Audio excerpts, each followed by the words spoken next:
guess this is the part where we need to introduce ourselves to our audience. So I'm going to start by telling you that I'm Eve, and in real life, I have a bachelor's in graphic design. I have a master's in TESOL, which is teaching English to speakers of other languages, and a second master's in education media design. And this is where Carmenta and I actually met during that educational experience. And just recently, I received my doctorate in education leadership or administration. And that means I can probably apply for different types of jobs than teaching. But for now, my plan is to continue teaching because I really love it.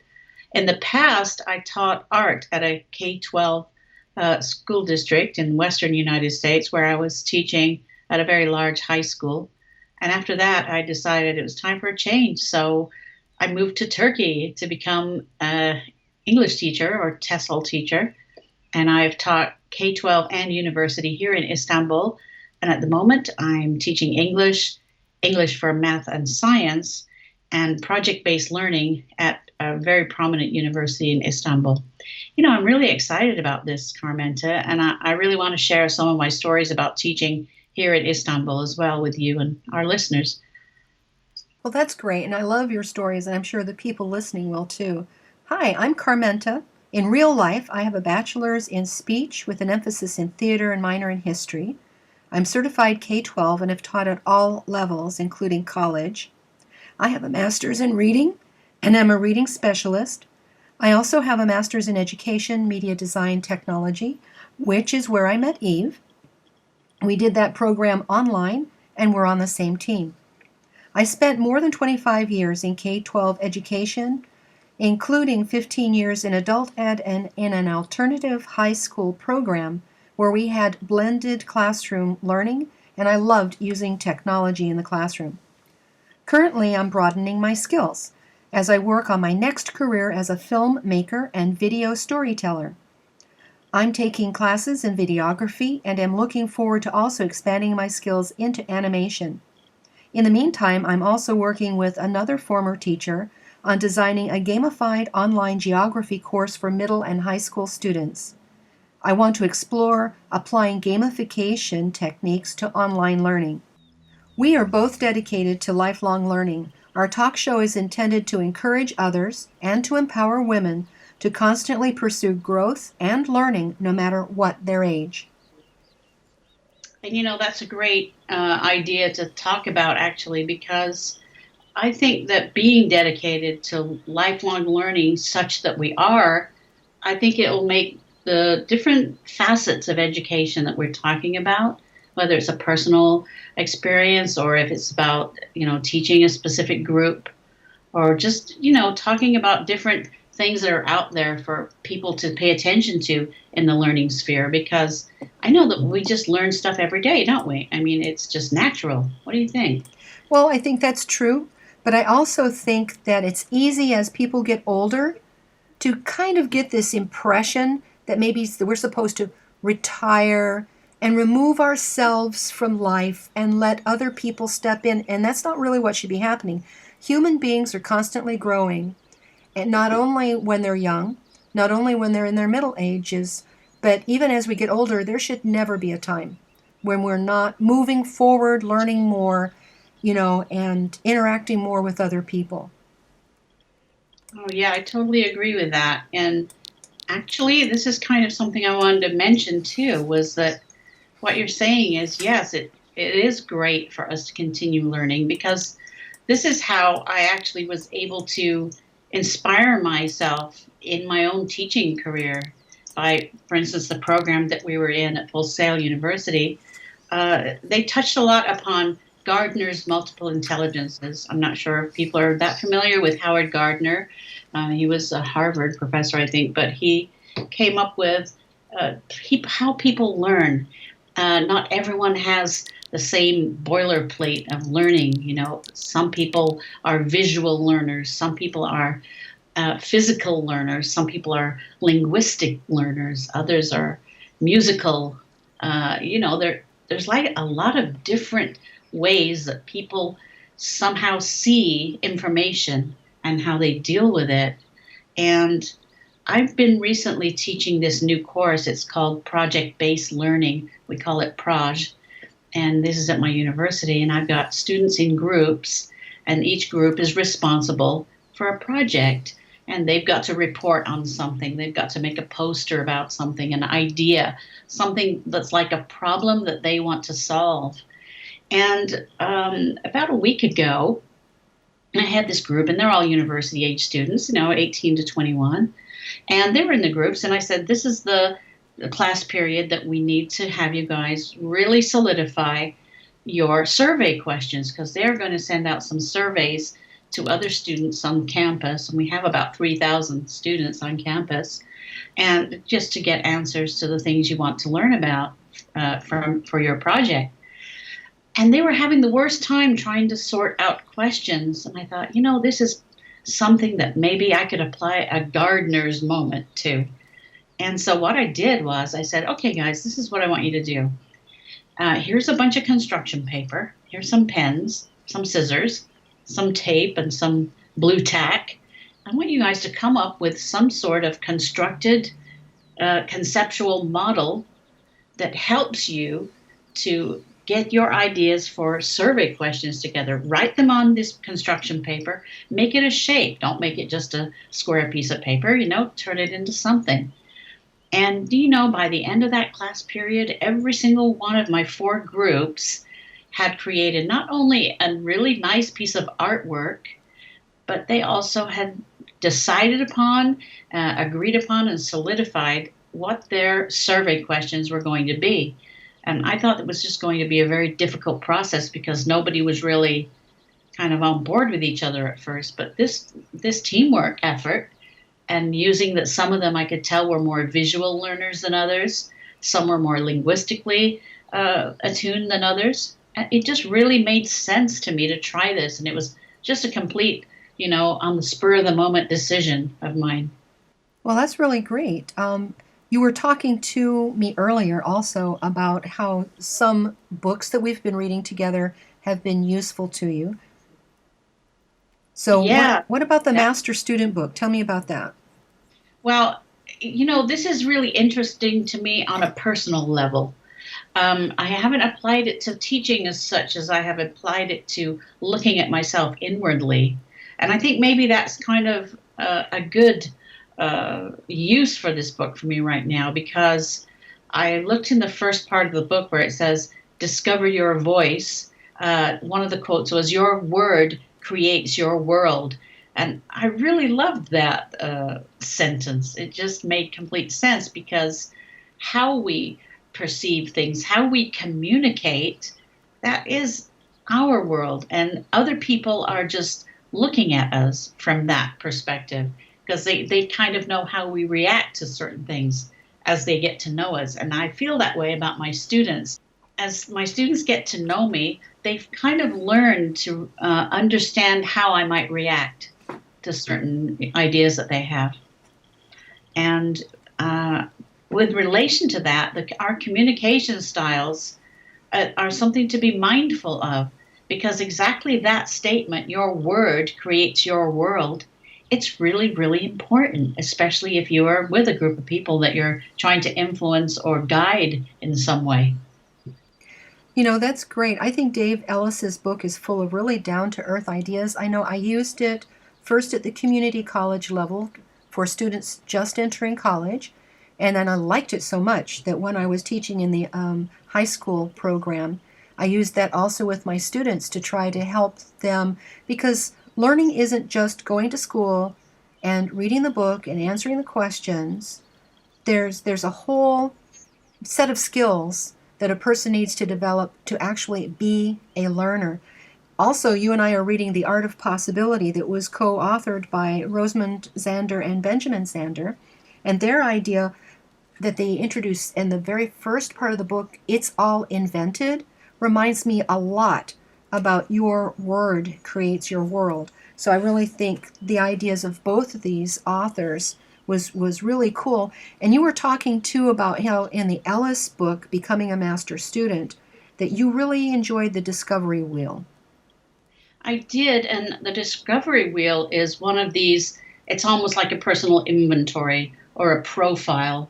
And I don't want to compare it with any profiles out there, such as Lucier color test or anything like that. It doesn't go into the deep psychological being, but it does touch on different things about how to organize yourself and how your communication styles work. And I did a little quick test of just like the first 4 or 5 points on it. They were more demographic than anything else.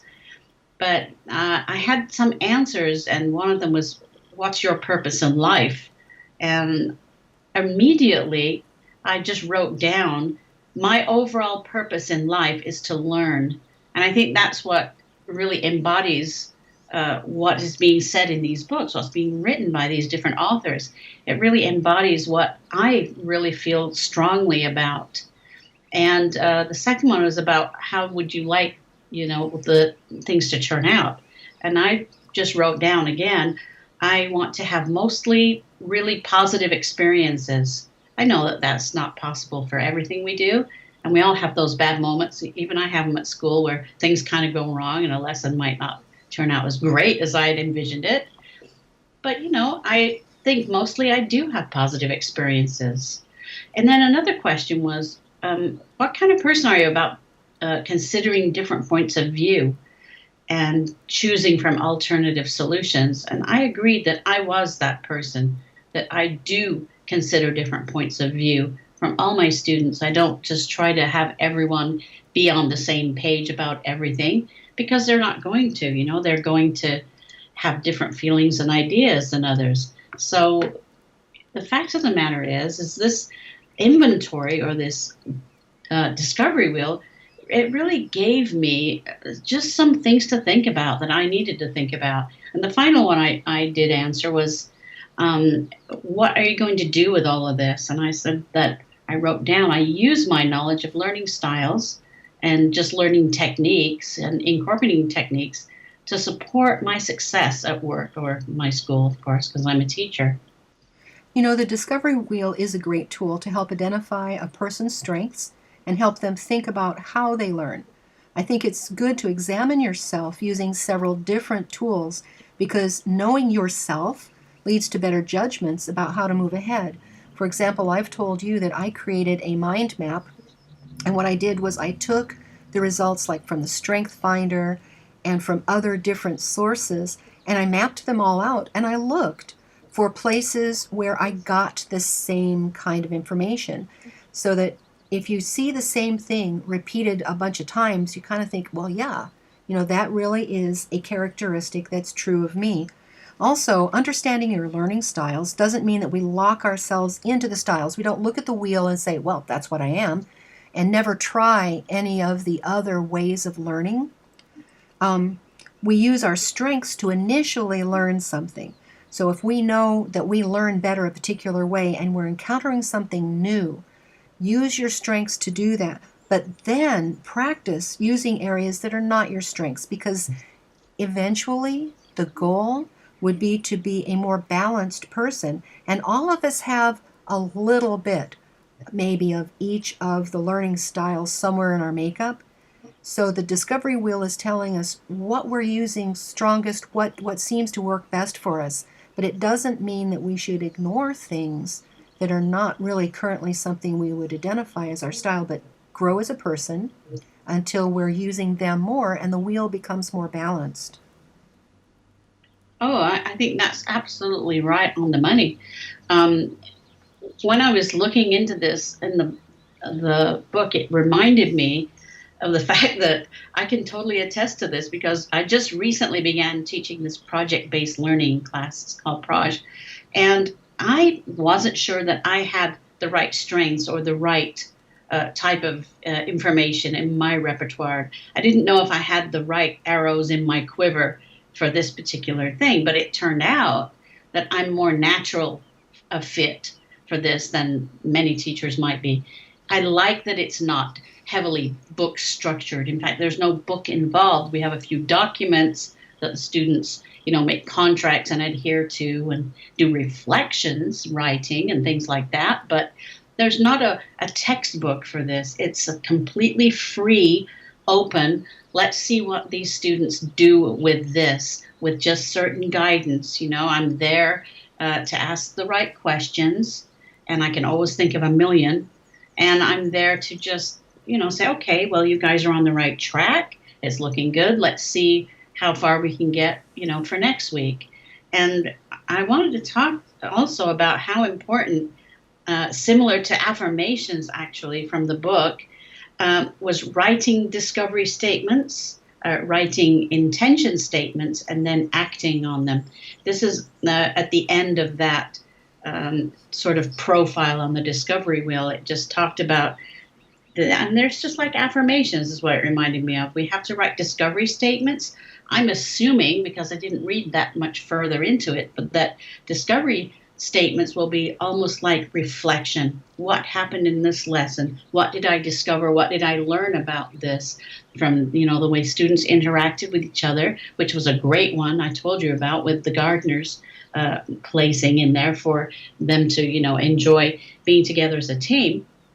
And then about intention statements, I'm thinking that in that I can like expand upon that, have them take a few more risks. What can we get them to try next? That's my intention, to allow them the space and the comfort to feel comfortable to kind of branch out and even delve deeper into their ideas. And the act now is, let's just have this action. Let's get it on paper. Goal setting is presented to us in the world around us in a lot of different ways. In the business world, it's often about setting targets for earning money and then using positive affirmations to get there. And there's nothing wrong with that per se. Being positive is certainly essential.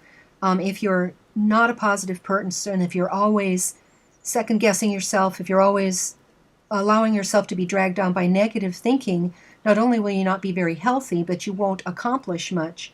But, with people like Dave Ellis and the Zanders, they take the approach of figuring out and accepting who we are.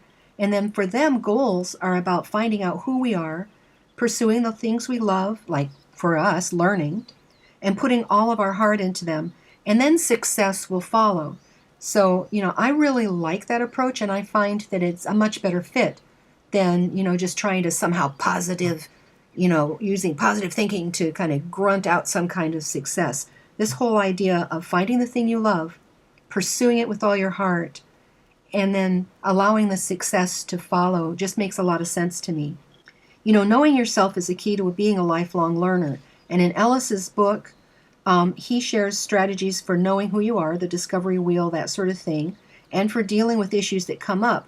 And so the other parts of the book that I'm sure we'll speak about in other episodes are some of those strategies. I really appreciated they're short, they're concise, and they're very practical strategies that he comes up with students, including us, for dealing with issues that might prevent us from learning the way we want to. You're right. It definitely helps. In fact, even looking at ourselves as the students rather than the teachers, I've been looking at myself for a teacher here in Istanbul, Turkey for about 5 years, 6 years going on. And when I started working on my doctoral degree, I realized that I'm back being a student again while I'm teaching. So it was a huge risk in many ways for me. Can I work full time and still work on my doctorate? Can I take this huge risk of applying for student loans at this juncture in my life when I'll have many years of paying them off? I hope I can put a small dent in it. But what I'm saying is that these are kind of risks, and they are not the kind of risks, of course, like that are really terrible risks, but they still are considered risks at this point in my life, in my late 50s. So I think that the risk-taking part of it is helpful to know and acknowledge that. And I do love these books. And just to let our audience know, we will have the reading list on the page there where the comments are in the YouTube video so that people can explore those books themselves. I can guarantee that somebody will enjoy them, I think. Mm-hmm. Yeah, I absolutely. And I think part of being a learner is that you enjoy it so much you want to share what you found out with other people. And so I think that's what we're doing. The risk-taking, as we're talking about that, for our audience's sake, the risk-taking doesn't mean going out and doing dangerous things, like standing in the middle of the freeway and hoping you don't get hit by a car. But it does mean setting aside your fear, because fear can get in the way of advancing in your learning. If we're worried about being wrong, if we think there's only one right answer, and we're afraid to boldly approach learning because we don't want to open our mouths and say something wrong, that's a hindrance. Good learners are willing to take risks, and that includes giving an answer that might turn out not to be exactly on target with what was looked for. People who are afraid of being wrong, or who think the expert or the teacher is the only one who knows the right answer, they have a tendency not to speak because they're afraid of being embarrassed about maybe giving a different answer. They hinder their own progress as learners when that fear of taking that kind of risk happens. And people who set aside that fear, those are the people who succeed as learners. I totally agree with you on that. And a case in point is my Turkish students, because they were raised and went through a school system that really didn't inspire them to speak up, because they knew that if they did, they would be kind of chastised in class and, hey, that's the wrong answer. What are you thinking? Why didn't you know that? There's a lot of negativity attached to that kind of teaching. But unfortunately, this is what I've been told by many of my university students that I'm working with now, that they are from this system that doesn't really encourage you to speak up, because that people are going to make mistakes and the teachers aren't going to be real happy. Well, I have tried to instill into my Turkish students that it's fine to speak up, even if they're wrong. I'm just seeing if they have using language that they've learned to try to express themselves. Even if the answer is wrong, it's not as important as that they took the risk of speaking incorrectly and letting go of that fear to respond in class. I try to make them understand that they're in a safe environment for taking those risks, so to speak. Right. And I think, too, you get to a point, as you and I have, where you realize that there may be many different answers. When I was teaching the high school program, because of the type of program it was, there were times when I was helping like GED students with math and stuff. And even though math is not my main area, but the point that I got across to students is that there's more than one way to solve a problem. And so don't think that you can only do it the way it's in the book. I know my youngest son is incredibly good at things like math, and he could just think it in his head and do it. But of course the teachers wanted to see all the steps, and there are some legitimate reasons for that. But it's like, you might do all the steps the teacher wants, but there may be some other way of thinking about it that also gets you to the right answer. And I think we need to encourage our students and each other not to be afraid and not to think there's only one way to approach a problem, including improving ourselves and becoming, lifetime learners. There's not just one path, and we all have to follow the same path. Yeah, I agree with you. And I think that's definitely been a cornerstone for me in my teaching since I've been teaching here in a foreign country, because now I'm the foreign language teacher. It's kind of different when you're teaching English as a foreign language. I'm not thinking of it as one because it's my language, but for the students I'm teaching, it's definitely foreign.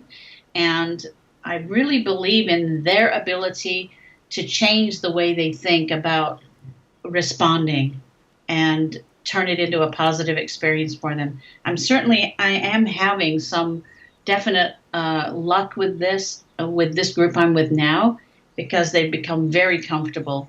Even speaking up and making mistakes, it's not a problem, and they see that. So I agree with you. There's many different ways of saying something, and we have a good laugh about a lot of things too, especially the difference between British English and American English. So, all kinds of things come up, and they're enjoying when we have these moments so we can laugh about things. So I think it's really great, actually. I would agree. Well, I tell you what, for the people who are just listening to our talk show for the very first time, this is what we're about. We're dedicated to lifelong learning. We want to encourage others. We want to empower women. And as we're going along, we're going to be sharing resources, but we're also going to be asking questions. And we're not here just giving the answers. There are going to be times when we might discuss a topic And we're going to leave it out there for the viewers to think about. And the idea is to challenge your thinking, and not necessarily for us all to come up with the same answer, but to grow through even the process of considering things from different viewpoints and thinking through. So as we progress along through the talk show, I hope a lot of people will tune in and that they'll participate in their own way in the discussion by thinking about the things that we've been sharing and giving us maybe feedback on YouTube. I think that's a great idea. And to help us wrap up, I just wanted to hopefully appeal to people who are listening to us to question what we're asking and also look into these different resources by the books. We talked about two different ones today, and maybe go ahead and check those out and see what your opinion is and what you think you'd do.